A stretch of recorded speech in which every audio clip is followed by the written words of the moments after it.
Hi. Basically, I'm, a incel virgin, and I thought it might be useful to talk about that, to maybe discuss a few things around the topic also, which are partly things I've discussed in a few other videos. So now I'm 27. Uh, Maybe I could just say, so I started preschool when I was 4. I guess I was shy, um, like the first days of school, sort of afraid of like leaving my parents, and I think that kind of stuck with me a bit. For a long time, I just sort of felt that, and I think I was always like really afraid of what other people would think of me, and as a result, often like I didn't really dare speak my mind when I was asking. I was like too conciliatory often, and I still often tend to do that when I'm um, well, I try not to be, but it kind of comes like instinctively. So sometimes, if I don't have the time to think about how I want to react to someone, well, often I will be like that. Um, and so, well, unfortunately, I at the same time, well, I think I kind of wanted to have like friends. I mean, I did, but I also like being alone. And on top of that, well, I'm not good at talking, and as a result, well, that just basically meant that I didn't have any friends, and I still don't, and I've never had any friends, and I've never, I never had like a girlfriend or anything like that, and I think it's mostly due to the fact that I'm just not good at talking. Like I just don't really feel like talking. I don't know what to say, and people just don't find, they're just boring, and so I just, nobody wants to be your friend. Um, And so, well, so like I said, in a way, I like just being alone. And I actually, at the same time, I've noticed that sometimes when I felt I was getting close to people, it would sort of bring up this sort of odd pain inside me. I don't really know where it comes from or why, but um, I'd feel that. So in a way, I'd actually shy away from that. But it happened very rarely. But like when it did, I would feel it, and it sort of, it was weird. So so in a way, I kind of like just being alone and in my shell, but I also miss the interaction with people, and I miss like having a girlfriend. I really would have wanted that. And yeah, and funnily enough, like I actually felt like closer to girls. Like I remember the first people I sort of went to just when I started preschool was actually it was girls, and it was actually because I felt more affinity towards girls, and I still do feel more affinity towards like the idea of girls, at least, if not actual girls. But well, I feel affinity to them, but they don't feel affinity to me, and so that's just a bit, it's unfortunate. Um, and yeah, well, anyway, the thing is that you have lots of these people that then they're like, oh, that they don't have like, and now there's like this whole like these communities of people who are like me, but for some reason most of these people who actually like join like these like internet forums and stuff about that, well, they tend to be like very like hardcore like traditionalist socialist sort of repressive. They have these sort of very sort of repressive social norms that they want to like impose on people, and they think that like the reason that they're like alone is mostly because of feminism or something like that, which just seems like really ridiculous to me. um, like in part I think I never felt like in particular that it was like girls a problem, right? Because I didn't have any male friends either, so to me it was just a people problem thing. It wasn't like girls in particular or anything. um Although I do realize now that like girls just they aren't proactive at all, and that's the thing. Like I felt more affinity to girls. Well, I'm also not at all proactive, so obviously, well, if nobody's proactive, nothing ever happens. Um, and so, well, okay, I'm pissed off that they aren't proactive like that, and actually, I find it kind of just off-putting in and of itself, also. But obviously, I can understand that since I'm like that myself. Um, And so, yeah, so it's kind of weird how they think that it's like somehow this feminism thing. So this idea is that, okay, so you have like society before, you'd have these sort of rules to make, to kind of assign women to men. That was basically what it was. And the reason there were these rules is basically to counteract the previous tendency. So that was the sort of the more animalistic tendency where, you know, the top males would get the majority of the females, right? And so that was sort of in this sort of primitive environment that you still have in many like other species today, and even we still do among humans today. But in many societies, well, then there's been this sort of like these rules that were established to counteract that. And so that was this sort of goes with my theory of my sort of 3 steps of evolution, where I have step 0, step 1, and step 2. Step 0 is the animal stage, and that's where you have this polygyny system, where all the women tend to flock to the same top men. And then you have stage 1, which is about having these sort of traditional social rules that kind of go against that, but not entirely either. And so that is sort of what there has been largely up until recently. And so then feminism is kind of about this, like, and other things, of course, but like feminism is part of this whole movement to, instead of just follow these social norms which were adaptive for single societies competing against other societies, these norms were adaptive for these societies, that they conferred an evolutionary advantage, because if you see, following these norms actually made your society more successful when it's in the context of a society that's mostly composed of irrational people who are competing against other societies of mostly irrational people. Well, it's actually an advantage, like this sort of idea that, like, for instance, say sex before marriage, right? Because this is sort of relevant here. So the idea that sex before marriage is bad, why was that an advantage? Well, because it led to fewer, births that, who you didn't know who the father was, and so so that wouldn't get taken care of. Like it led to having less children that wouldn't be properly taken care of, and that would more likely die, because like child mortality was very high.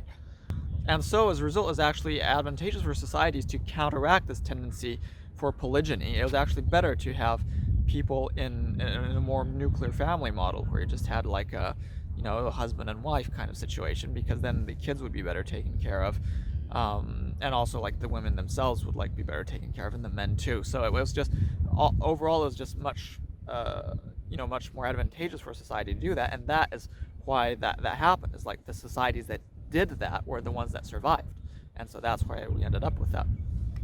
But the problem is that it's very repressive, and as such, well, if it's not necessary, there really should be no reason to force people to do this. And well, nowadays there isn't any more reason to do this, and as a result, well, people are saying, well, let's stop doing it, because it's very repressive, it's restrictive of people's freedom. And so, like, feminism is part of this whole thing. It's saying, well, people should just be allowed to do whatever they want, and in particular women, who were particularly oppressed. And that's a great thing. And so one of the consequences of that is that there's no longer quite such a strict rule that, like, you can't have sex outside of marriage, or that you just can't have even relationships outside of marriage. And so what happens is that, to some extent, well, there's still this primitive instinct of stage 0 when there's polygyny, right? And that instinct hasn't disappeared. And as a result, well, by eliminating these social norms, what happens is that people somewhat revert actually to stage 0, even though the ideology behind this elimination of these stage 1 social norms is actually a stage 2 ideology of equality and freedom. Right? It's fairness and freedom. Then these are stage 2 ideals. What I call the full human ideal, the full. And so as a result, well, what happens is that because you eliminate these stage 1 societal norms, well, people actually kind of revert to stage 0, and so you revert to some extent to this polygyny. And it's a pretty moderate phenomenon, and it mostly just happens with. It's really just a phenomenon with like young adults, right? Because then, well, it's actually kind of a reversion of the situation, and the average man is actually more coveted than the average woman past a certain age. But so you have these sort of lots of these young men sort of going out like, there's all this polygyny and stuff where all the women just sort of choose the same man, and already that's like a phenomenon especially prevalent in North America. And the reason it's more prevalent is because, well, basically you have a relatively like sexually permissive culture, but at the same time, like not all that much. And I don't know, somehow just the society is set up for that kind of a thing to happen. And so, like in many other countries, you just have boyfriend and girlfriend. In lots of sort of, religious, like, or just conservative, sort of repressive conservative countries, like across much of Asia, well, there you just sort of have everybody that's, a bit incel, and like both men and women sort of have a hard time just kind of getting together. And then I feel like in Africa, Latin America, there it's kind of easier for everyone. There's just a lot more kind of mingling. In Europe, there's just much more of like having like long-term boyfriends and girlfriends and stuff.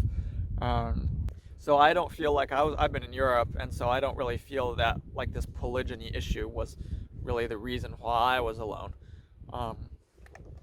I can imagine that in more like English-speaking places that could be more the case.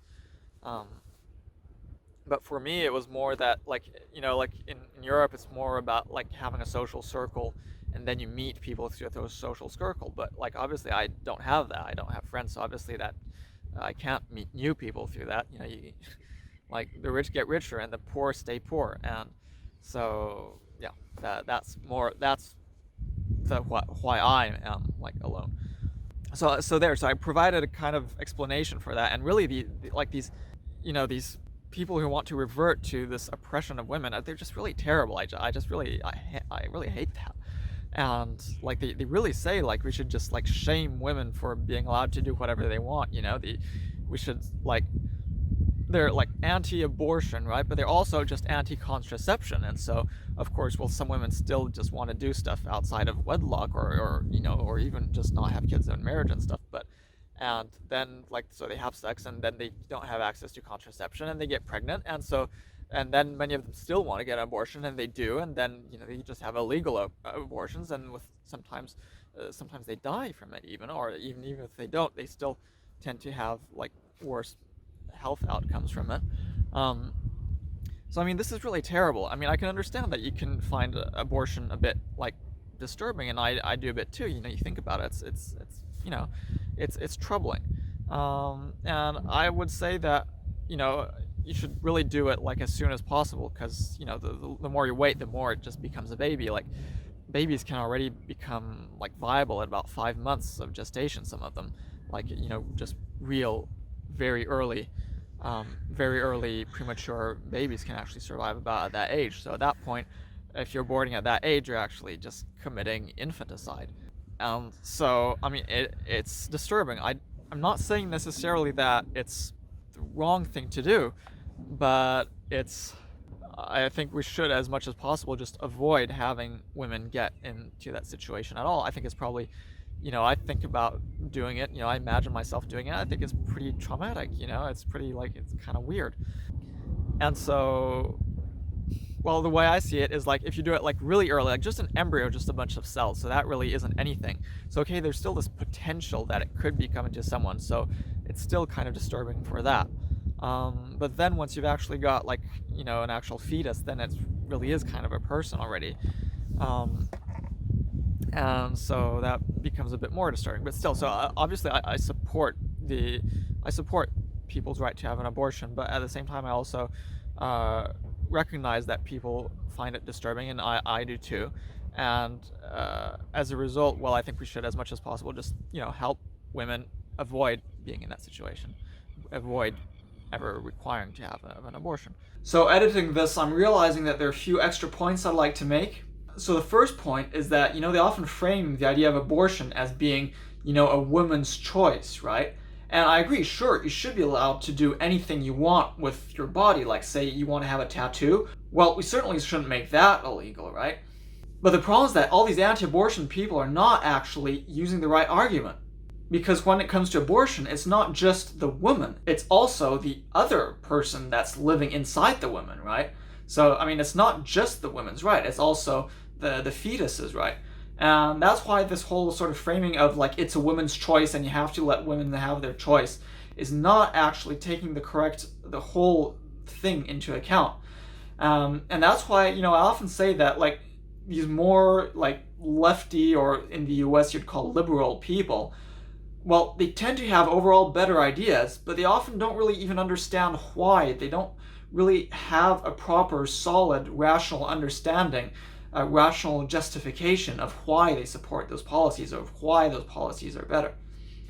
And also, just so the reason I support abortion is because I figure, well, you could probably avoid a lot of suffering by doing it.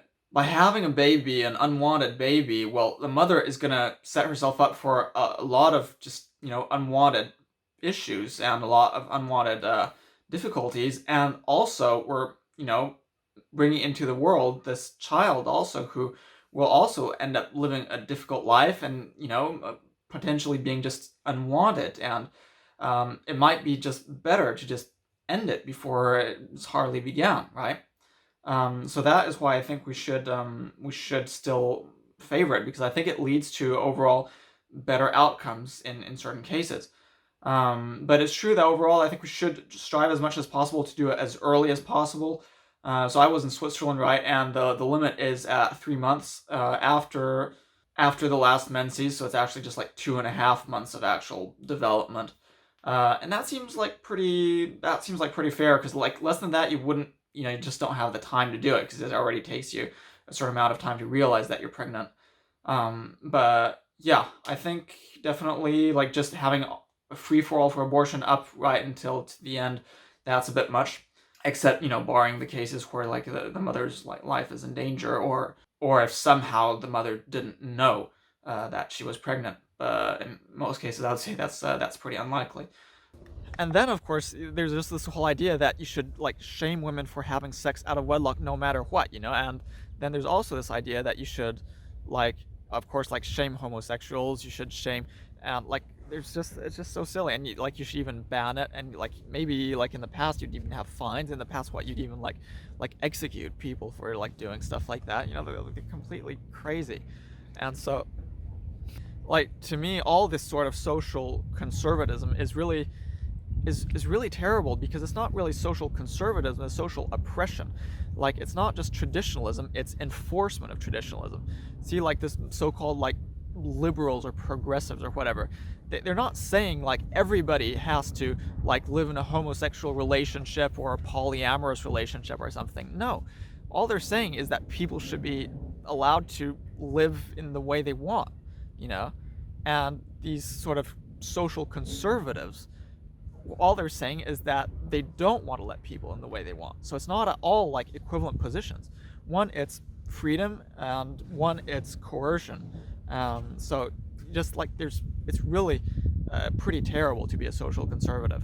It's really a very authoritarian, coercive, oppressive ideology that I consider just utterly indefensible.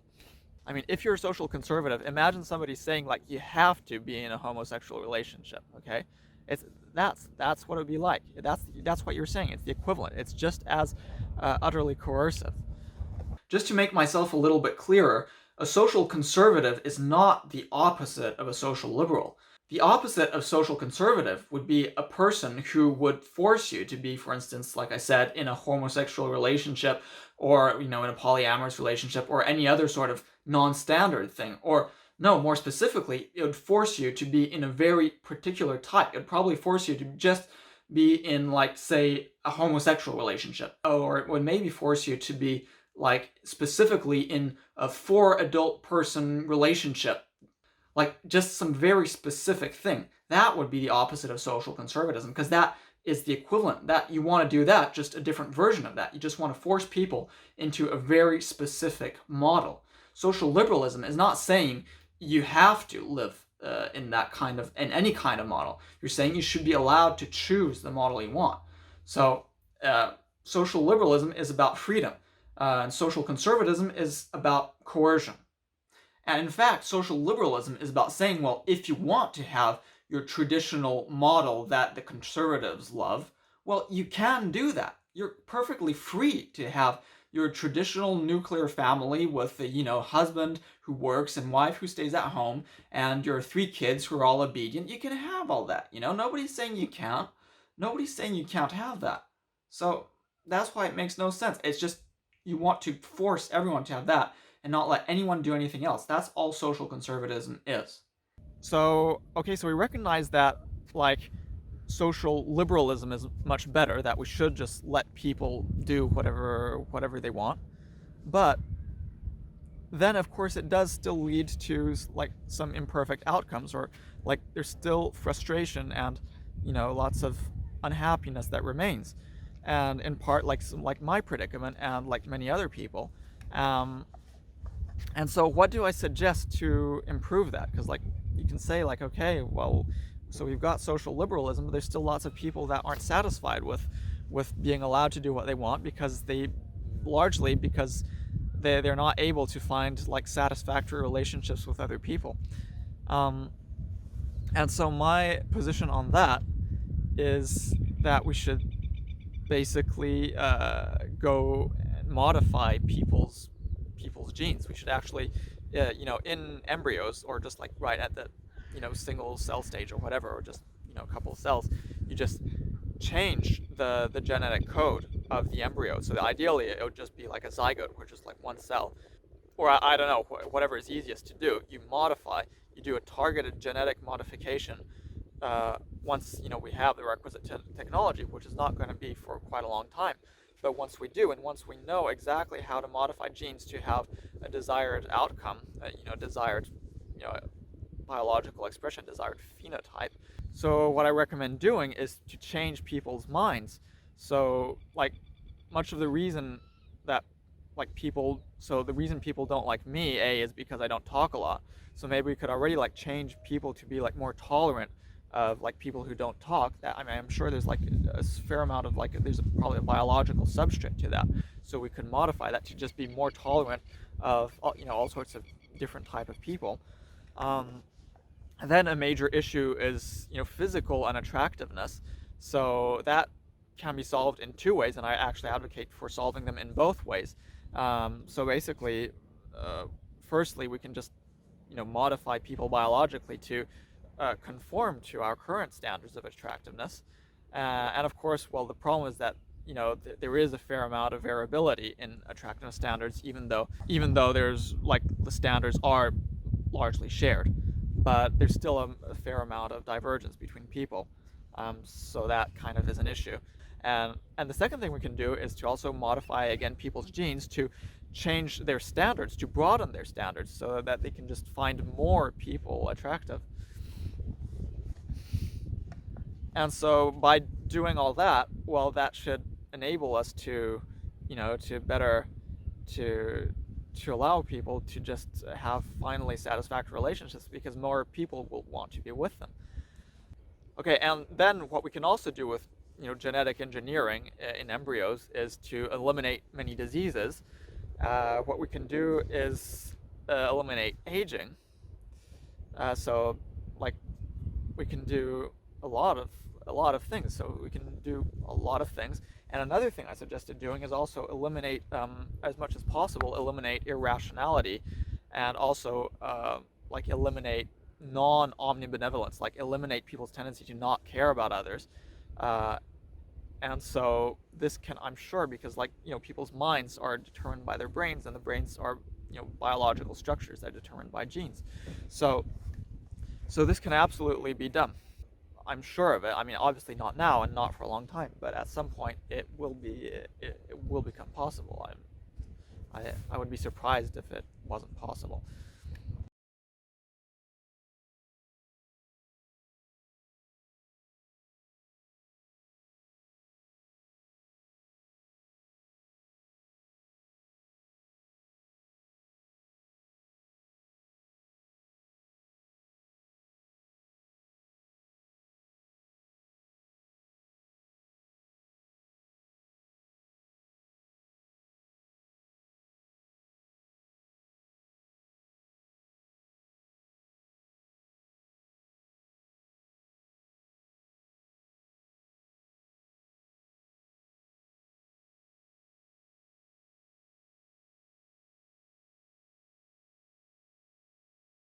And maybe I'll talk a bit more about this. Like, I basically started like wanting to have a girlfriend like since puberty, basically. And I kind of just I thought it would just kind of happen, although I didn't really expect. At the same time, I kind of expected that nothing would ever happen, and in fact, that was the case. But of course, I was very passive and just didn't know what to do. I just had no idea. Like, I wasn't good at talking. How on earth? I didn't even have any friends. How on earth would I actually get a girlfriend? That like seemed impossible, right? Um, and so then I just kind of just got resigned to just like being a dork, and just I even just stopped, like later on in my teens. I just even stopped thinking about that. I just like completely stopped expecting that like a girl would want to be with me. And then, well, then finally I started like thinking, okay, maybe I actually could have a girlfriend. um like much of the reason is I actually like got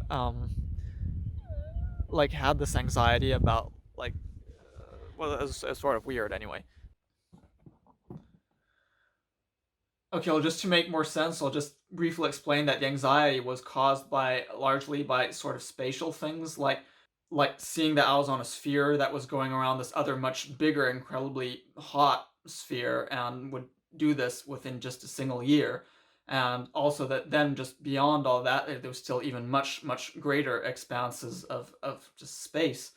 And I just found that completely like traumatizing, and I've actually never gotten over that. Like, I've just repressed these feelings. And like being on a sphere is weird because like you're used to thinking that there's like up and down, and somehow just sort of realizing that like people on the other side actually had the down the other way. I don't know, just it really weirded me out. And then when I started thinking about the whole mechanics of the thing, and just seeing this spinning, the entire revolution of a single day of the planet, and again the annual revolution around the sun, and just like the scale of the whole thing, it just like I don't know how other people can take it. It's just really weird.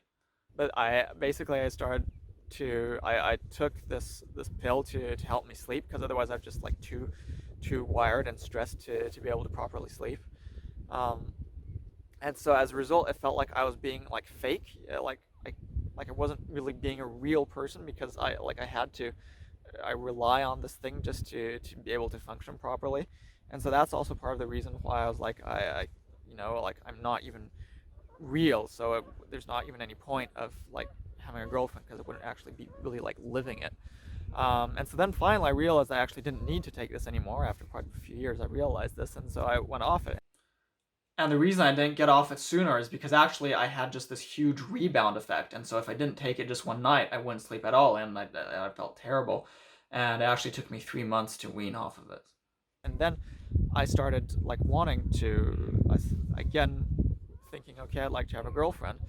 And unfortunately, well, okay, so I started actually thinking about this, and um, as a result, I kind of started focusing on my appearance, and at that point, it just kind of very quickly became pretty bad. I have a tendency to really obsess about subjects, and at that point, suddenly, I started obsessing about that. And well, especially, of course, I had a tendency to obsess about things that like I couldn't do anything about, and so I started obsessing about, in particular, like the like the specific features of my face and stuff, and thinking that like I would never be able to change the flaws I had, and like really obsessing about this, and going on to sites that sort of focus on this.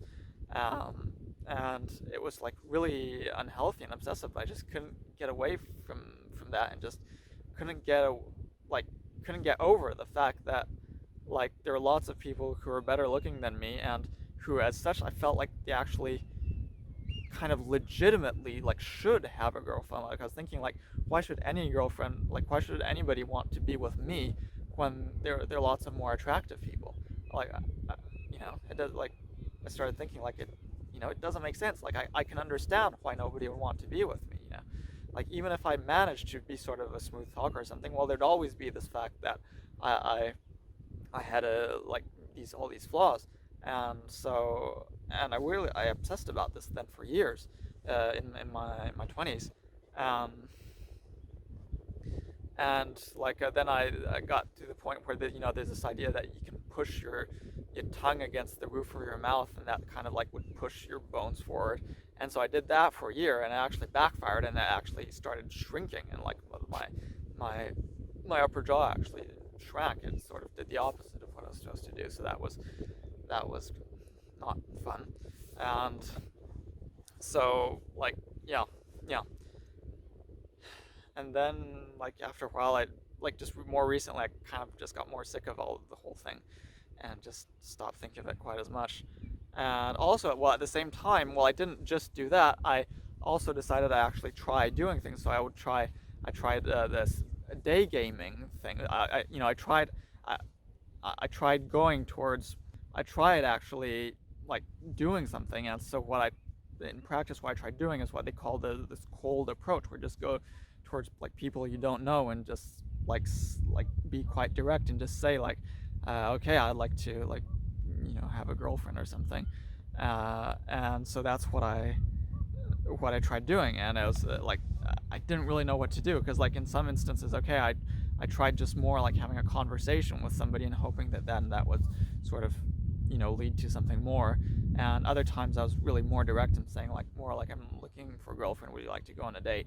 And I tried this also for quite a few years, and it was pretty harrowing, and it never led anywhere, obviously. And so actually it would have made a lot more sense to go like try my luck with girls I already knew through school. But well, at first, of course, the reason I didn't do that is because I didn't want to get burned. I didn't want to have to re-see that person after I'd sort of tried to do a sort of approach thing like that. And then she might talk about it to other people, and then everyone would sort of know that I did something weird like that. So at first, definitely, it makes sense to go towards strangers instead that you just won't see again. But then afterwards, yeah, it would have made a lot more sense, because like just they're a lot more receptive to people they already know. It would have made a lot more sense to just to sort of go more gradually, try to get to know girls that I knew through school. And like now, that's absolutely what I would do. And in fact, more recently, why I didn't do it, I don't really know. Like, it's sort of weird. Like, in part, yeah, I didn't still quite know exactly how I'd do it, but I mean, the weird thing is that I had sort of vaguely figured out how to do it already a couple years back, and for some reason, yeah, I just kind of forgot that that was a possible thing to do.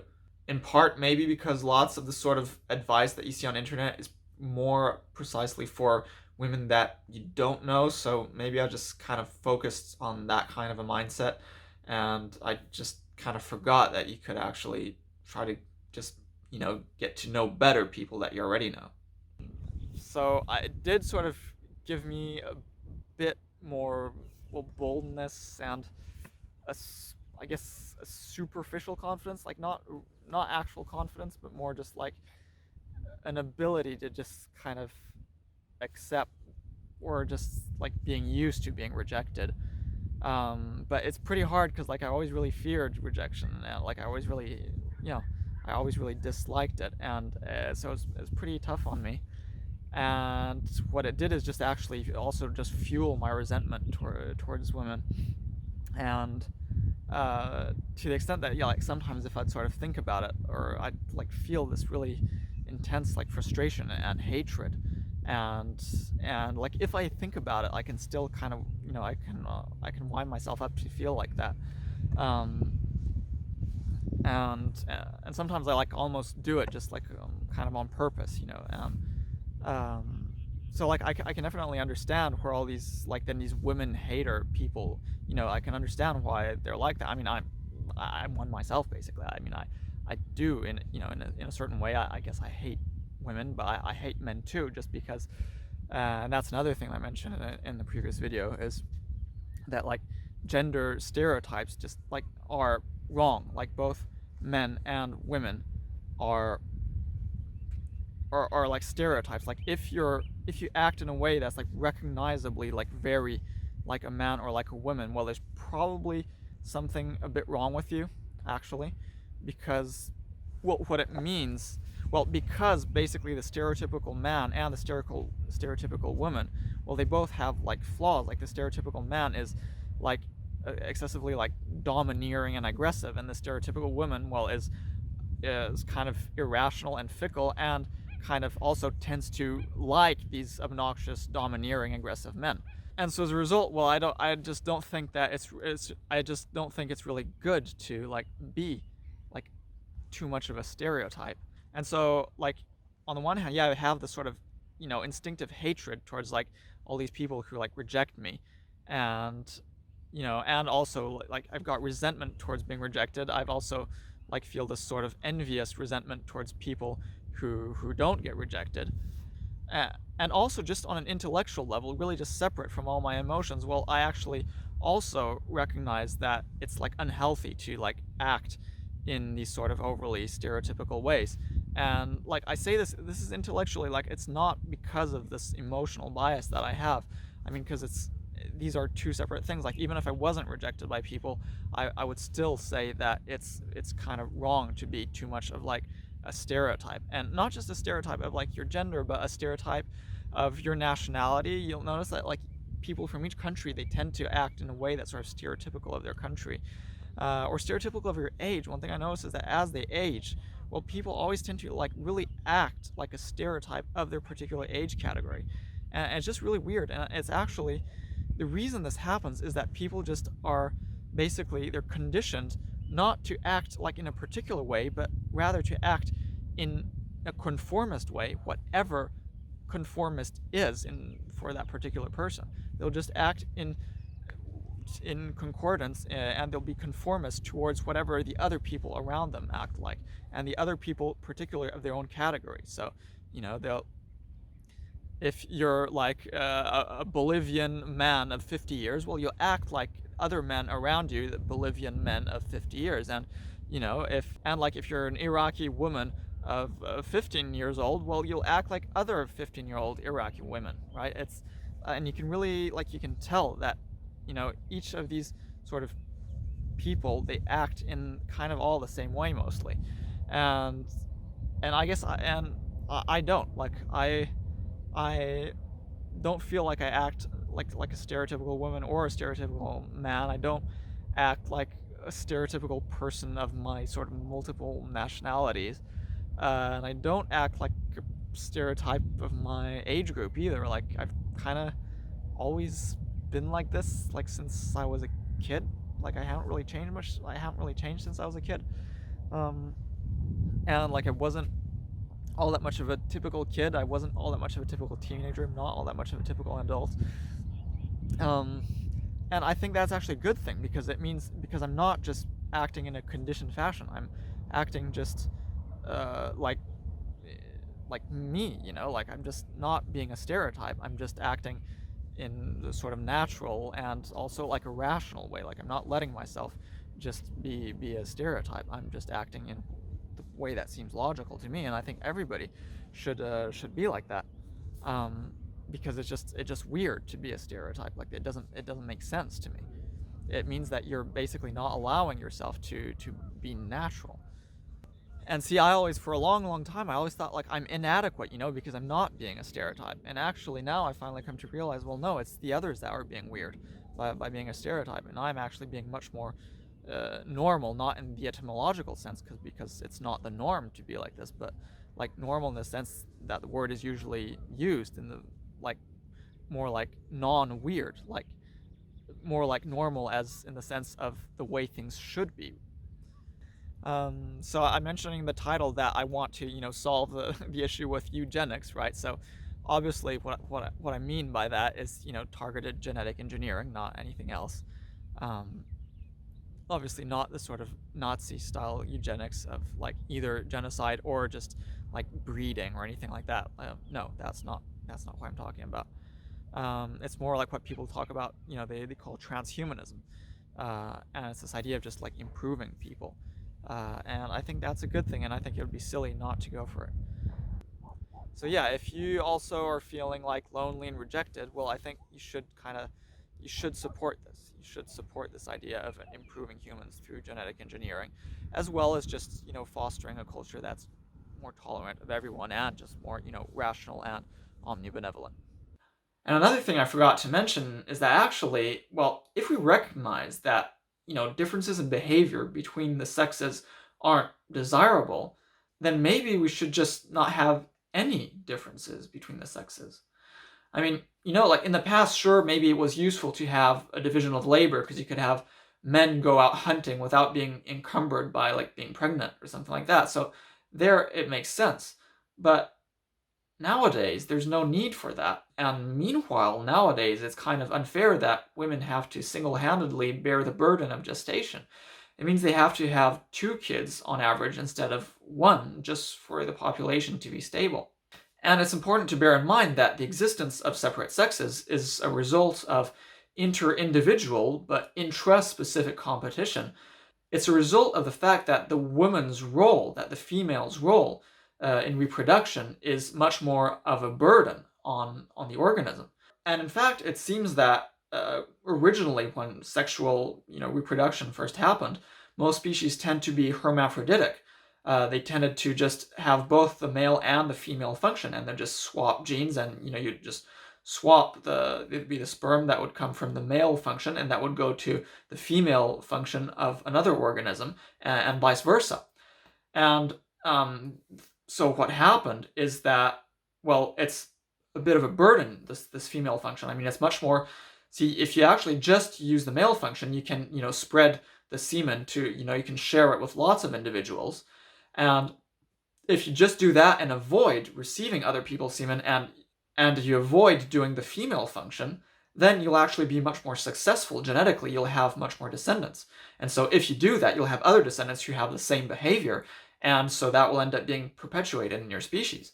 And so, in fact, what happens is if you're strong enough to do that, well, you will, in fact, be doing it. And if you're not strong enough, well, then it's actually advantageous to be the female, because then you're at least going to have some sort of offspring. In a situation where all the strong individuals are fighting against each other, to be the males, to be the ones to spread their semen as much as possible, well, if you're just a male in that kind of situation, you won't have any offspring. Whereas if you're female, you will have a moderate amount of offspring. And so this leads to a division of labor. It leads to this dichotomy, this dioecy as it is called, where you have 2 castes. One is this male caste, where you have all the organisms fighting against each other to be able to inseminate as many females as possible, and with the typical result of having a few males inseminate most of the females, and most of the other males just inseminating almost nobody. And then meanwhile, you have this other caste of weaker organisms, and they're weaker in part because they don't have to fight amongst each other to be able to reproduce. And they actually bear the burden then of the main reproductive role. And in a way, this is the result of the first few strong individuals cheating the system. It's a result of a few strong individuals just being able to get away with just being males and going towards everyone and just sort of forcing themselves onto everyone else, and meanwhile refusing to bear the female burden of reproduction. So there's like nothing intrinsically good or necessary about having these 2 separate roles. And in fact, it's a result of the cheating on behalf of males in particular that led to this. And in fact, it's not even good for a species. Like, for a species, this is actually detrimental. It's a waste of time. You have all these males fighting against each other when they could be doing more productive activities. And meanwhile, you have only half the population actually, doing the real reproductive work, which is the gestation, which is done by the females. Even back when it was just eggs, I mean, eggs are still a lot more demanding to produce than sperm, so that point is still valid. So you have to understand that the existence of males and females is not beneficial for a species. It only arose because it was beneficial for a certain select, stronger individuals within a species that found it, beneficial genetically, not even for their own personal well-being, right? But just beneficial for the spread of their genes to cheat the system and just be a male. And so, well, what I propose is that we actually just return to how it was originally. We return to hermaphroditism. It only makes sense that everyone, if you want equality, well, why not just have everyone both be able to have the male and the female role? It makes sense. So I truly believe that we should aim in the long run for, once it becomes possible, we should aim to create hermaphroditic organisms and to have everybody become hermaphroditic. And I know lots of these traditionalist people will say, like, ooh, it's weird, but like, the only reason you feel that way is because your brain has been conditioned to feel like that, because, you're just conditioned to, have like criteria that sort of correspond to what humans are actually like. But, you could just change that, and then you could make hermaphroditic organisms who find it completely unweird to be hermaphroditic, right? And so this has nothing to do with sort of, these sort of identity politics, social justice kind of thing. I mean, of course we want like equality between groups and stuff, but above all, we also want equality between individuals. And it's true that lots of, there is a bit of a weirdness. That's my point. There's a bit of a weirdness to all these sort of, social justice type people. And so my thing here doesn't really have any affinity to that. It's just really a rational thing to do. That's it. And in fact, the least weird way to do it would be to make the organism look like a female, basically, on the outside. I feel like females, by and large, are like the standard version. Like there's always this idea that sort of the men are the standard. I think we always like say he to refer to everyone, and we say man to refer to humans. But in reality, if there's one standard type of human, it's the adult female, not the adult male. And that's precisely because the adult female is actually the one that has a body that most corresponds to what is actually needed for the organism. See, males often have these really weird things that are the result of sexual selection, like a peacock's tail. These things are actually not beneficial for the species. A species would survive better if all the individuals looked like females instead. But because of this intraspecific sexual competition, we end up having these suboptimal organisms who, yes, they are maybe stronger, but they are actually not better adapted for overall survival. And so really, you could actually just have everyone basically look like a woman, except that she would also have male reproductive parts. And you could do it in various ways. Again, you maybe find it weird, but that's a result of your biological and social conditioning. They wouldn't find it weird. And another advantage, of course, is that, you have no issue of like homosexuality, transsexuality, being intersex, whatever. None of that is an issue because there are no separate sexes. So yeah, you finally can just stop worrying about all this. And I think it's important to bear in mind that, homosexuality, even if we accept it more, is still like a minority thing. It's transsexuality the same. And so it always, whenever you meet someone, it's always like oh, you're gay, like even if there's no like stigma in particular, you're still like that slightly different person. And I think that is something that's just gonna persist as long as we have separate sexes, unfortunately. To a certain extent. I mean, more and more that will just become more and more normalized. I'm sure, it can be fine. And I'm sure we can make things okay without having, hermaphroditism. But still, I mean, that just permanently solves that entire issue. And, of course, we also solve the fact that there are two separate sexes and that, like, one sex might be discriminated against. And so, with hermaphroditism, we can solve sexism, homophobia, and transphobia, which is pretty cool. And the way to solve racism is that, well, you could just choose to design your baby however you'd want, right? So you could have, like, a European-type couple having an African-type child, or vice versa. And of course, if there actually are any like intellectual difference between races, well, you could also just eliminate those. And so as a result, you just have populations that are completely mixed, and there would be no discernible difference in behavior or personality between, different types of people. So you'd have even less of a difference than, say, between blonde-haired and brown-haired white people nowadays. So all these sort of issues of discrimination against different groups, they can be solved through genetic engineering once it becomes possible to do so. And a final thing that I didn't mention also is that, I was seeking approval from people, like not just their approval, like for the sake of like having friends, but for the sake of actually being validated. Like I wanted their approval so that I could actually feel good about myself. It's like I needed it to tell myself that I was like somebody who's worthy.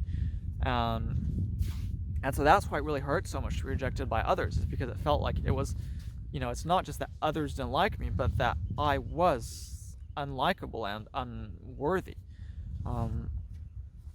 and like it's taken me a long time to come to like, so of course like intellectually I realized that this was silly, but emotionally somehow I still believed it, and somehow like even intellectually I didn't really quite understand how I could like make myself really believe that that wasn't the case.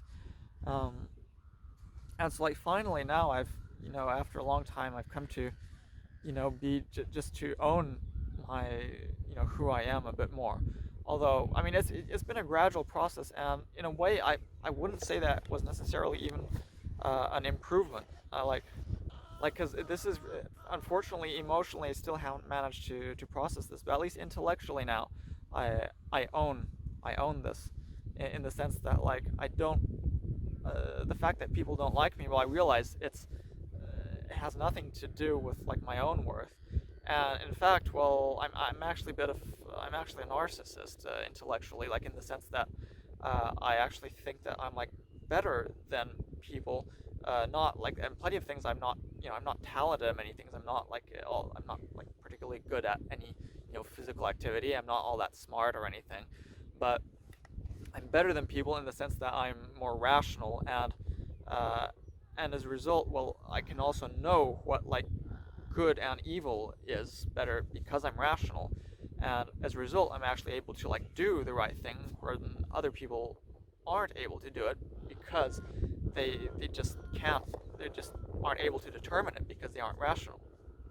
But like honestly, like even if you yourself like aren't rational, even if you're just bad at everything, it doesn't matter. Like you don't have to be good at anything. It's okay to just be like the worst at everything. Like there's this idea that, oh, we all have our own qualities, but sometimes some people are just better at lots of things, and other people are just kind of bad at everything, and it doesn't matter.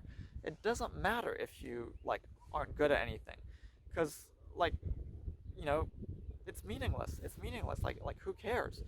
Who cares? In any case, like, you're gonna be dead at some point. And in any case, it's not like being like good at something. Like it's not like that useful, or like it's like, kind of useful for society maybe if it's actually like somebody who's doing a job, and then that job is actually somehow useful. But like otherwise, like who cares? Who cares? You you just have the right to just be whoever you are, and just like, yeah, and just like own that you are that, and that like you didn't choose to, to have the flaws that you have.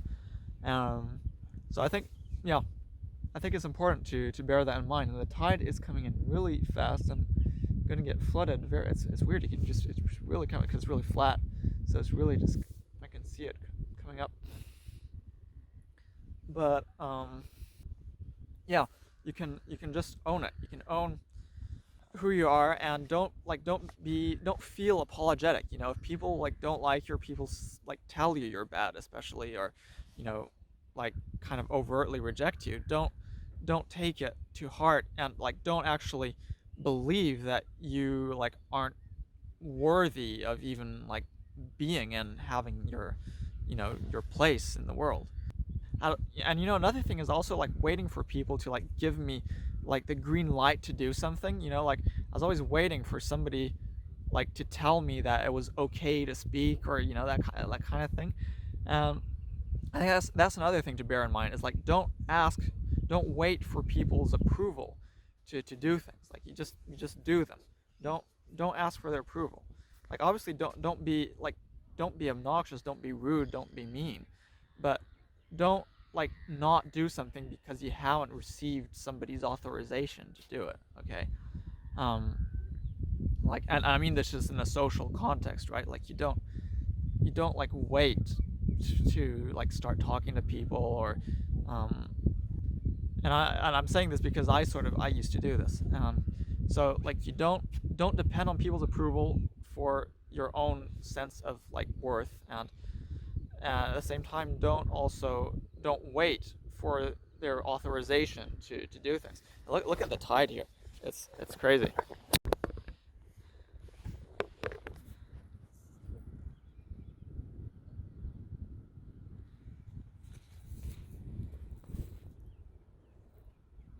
Look, there's a tide coming in.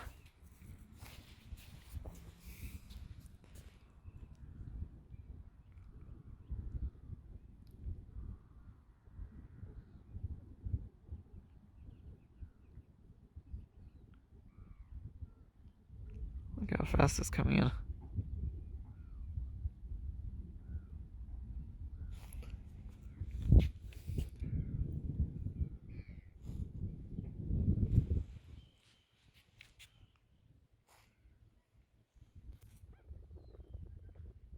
And so this is actually also constitutes like my advice, like for like dating or whatever, or like, if you're gonna go like cold approaching, or if you're gonna do anything like that, the only thing to remember to do is like what they call, like what these like dating coaches they call frame. And in this case, your frame is just that you should not care about like other people's opinion of you. Like that's like the only thing, and you just do whatever you want. You do whatever you want, and that's it.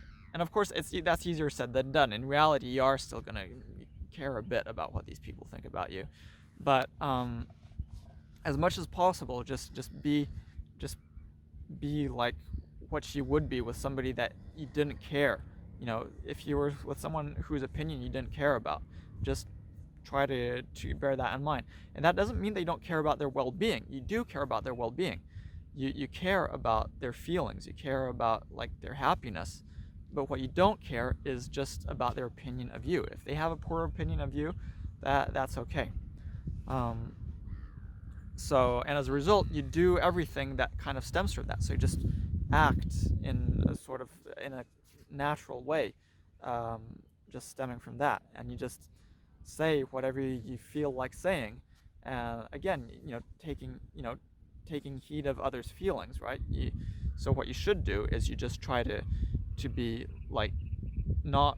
You shouldn't try to like seem like alpha or anything like that.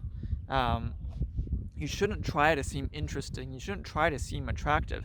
You shouldn't try to seem anything, because you shouldn't try. You should just be however you are naturally, just because that's also means that if a person likes you for that, well, it's a person that actually is going to like being around you. It's somebody that actually just likes who you are naturally. Because if you put on like a facade, well, then that's going to be an effort, and then you're going to always have to be like that with that person. And I don't think I don't really think that's something desirable.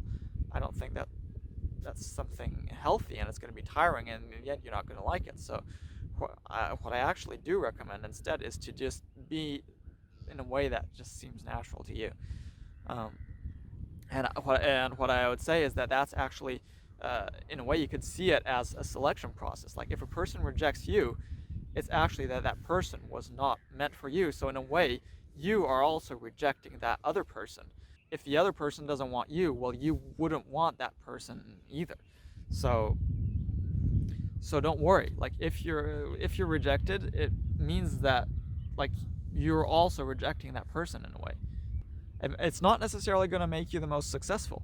You might be more successful if you're like not yourself, and if you sort of put on a facade, you might be more successful. But it's just that you're overall you're gonna be like fake, and you're just not gonna be you're not gonna be with somebody you actually want to be with. So there, I think I pretty much covered everything I wanted to say. So just remember to like, yeah, just be natural for the reasons I explained. So that's why people like say be yourself, right? It's not, people aren't necessarily going to like you for being yourself, but it's just like good for you to just be natural. Yeah. And on top of that, you should always do things like rationally. So you should, if there's actually some sort of important decision to do, well, you should do it rationally and with the spirit of omnibenevolence. So you should always, consider like everyone into account, and always just do what's, the best for the overall, net well-being of everyone. And so that is something that you should also always do. Oh, Caspian tern. You see it? Where's the Caspian tern? I didn't get to film it. Well, there was a Caspian tern. Anyway, yeah. Okay, so that's that. Yeah, like, and that's a good example. Like, don't hesitate pointing out when you see a Caspian tern. All right. Bye.